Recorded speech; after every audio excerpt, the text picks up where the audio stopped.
Hello दोस्तों, अगर आपने अभी तक हमारे चैनल को सब्सक्राइब नहीं किया है तो कर लीजिए। हमारे चैनल का नाम हॉरर स्टोरी हिंदी फ्राइडे है, ताकि आने वाली सभी कहानियां आपको अच्छे से मिल सकें। चलिए बढ़ते हैं हमारी कहानी की तरफ। मेरा नाम जैद है।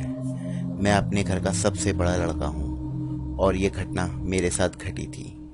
एक समय की बात है जब मैं अपने दादा के साथ बाहर घूमने के लिए गया हुआ था। हम अपने चाचा के घर पर गए हुए थे। मेरे चाचा का घर दूसरे गांव में था और मेरे चाचा के 2 लड़के थे और वो दोनों मेरे साथ मिलकर बहुत मस्ती किया करते थे। एक दिन की बात है जब हम घूमने के लिए बाहर गए हुए थे। वो एक खाली पड़ा मैदान था और कुछ पेड़ भी लगे हुए थे।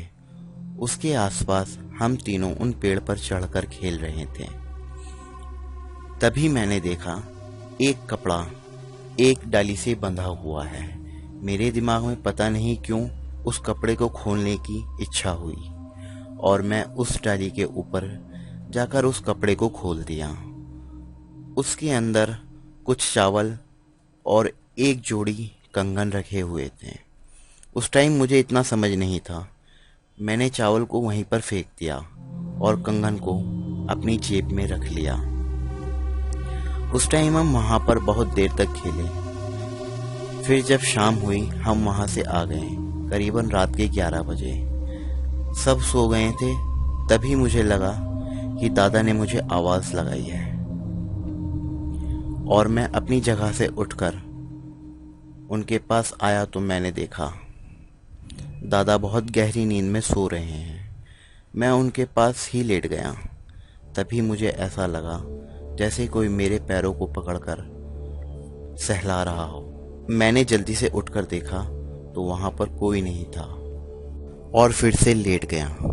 अभी मुझे कुछ देर ही हुई थी लेटे हुए कि एक औरत की आवाज़ मेरे कानों में पड़ी, जो कि मेरा नाम लेकर मुझे पुकार रही थी।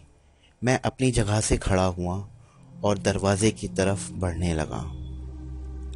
मैंने देखा एक औरत दरवाजे से कुछ दूर खड़ी हुई है, जो कि अपने हाथ के इशारे से मुझे बुला रही है।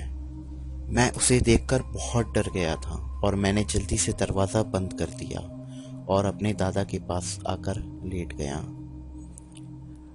दादा अभी भी गहरी नींद में थे। मैंने अपने छोटे भाई को उठाया और उससे बोला, देख बाहर कोई खड़ा है।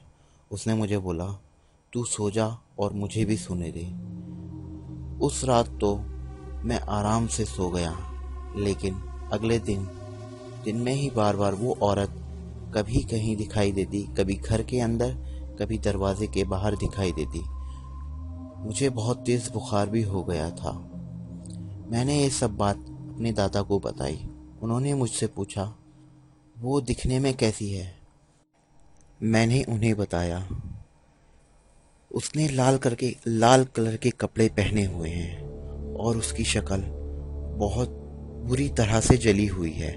यह सुनकर मेरे चाचा बहुत डर गए और उन्होंने दादा को एक साइड ले जाकर उनके कान में कुछ बोला। दादा इन कामों में बहुत अच्छे से जानते थे। तभी उन्होंने मेरे चाची को आटा और कुछ चावल लाने को बोला। उन्होंने एक जलती हुई लकड़ी उठाई और घर के आंगन में रख दी और चावल भी उसी लकड़ी के पास रख दिए और चाचा से बोला, तुम थोड़ा कच्चा मांस लेकर आओ। चाचा बराबर की दुकान से कुछ कच्चा मांस लेकर आए और दादा ने उस मांस को भी उस आग के पास रख दिया। कुछ देर में उस आग के पास बैठकर कुछ मंत्र बुदबुदाने लगे। तभी हमारे घर के आंगन में बहुत तेज हवा चलने लगी। तभी हमने देखा एक काला साया जो दादा के कुछ दूरी पर खड़ा है और दादा ने जलती हुई लकड़ी अपने हाथ में ले रखी थी और उस साए से बोले, बता क्यों तू इसे परेशान कर रही है? तुझे क्या चाहिए?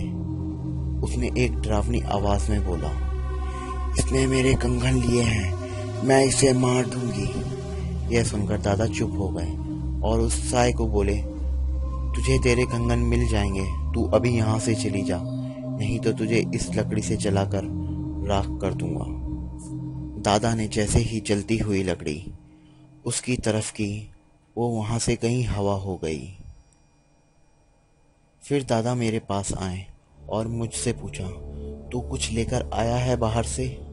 मैंने डरते हुए बोला, हाँ दादाजी, मैं उस पेड़ से 2 कंगन लेकर आया हूँ। उन्होंने मुझसे कहा, वो कंगन कहाँ है, लेकर आ। मैंने कहा, वो मैंने बेड के नीचे डाल दिए हैं। फिर मैं और मेरे चाचा जल्दी से कंगन उठाने के लिए गए और वो कंगन दादा को लाकर दे दिए। दादा ने उन कंगन को कुछ चावल और आटे के साथ एक पोटली में बांधकर दरवाजे से दूर रख दिया और फिर से एक जलती हुई लकड़ी लेकर मंत्र बुदबुदाने लगे। कुछ देर बाद फिर से हमारे आंगन में वही तेज हवा चलने लगी और वही साया घर के दरवाजे पर था, लेकिन इस बार वो अपने असली रूप में था। दादा और तेज तेज मंत्र बुदबुदाने लगे। वो साया पोटली लेकर कहीं हवा हो गया। जैसे ही वो वहां से गायब हुआ, मैं बेहोश हो गया। मुझे अगले दिन हॉस्पिटल में होश आया। होश आते देख मुझे सब खुश हो गए। मेरे चाचा ने, जो कि मुझसे बहुत प्यार करते थे, वो मेरे पास आए और 2 कंगन मुझे निकाल कर देने लगे। कंगन देखकर मैं डर गया। सब हंसने लगे। मेरे दादा बोले, किसी भी बड़े या किसी भी ऐसी चीज को नहीं छूना चाहिए जिससे तुम्हें नुकसान उठाना पड़े, चाहे वो किसी चौराहे पर रखी हो या किसी पेड़ पर बंधी हो। तुम्हें अपने शरीर को उससे दूर रखना चाहिए, क्योंकि हो सकता है ऐसी कोई चीज छूने से तुम्हें नुकसान हो सकता है।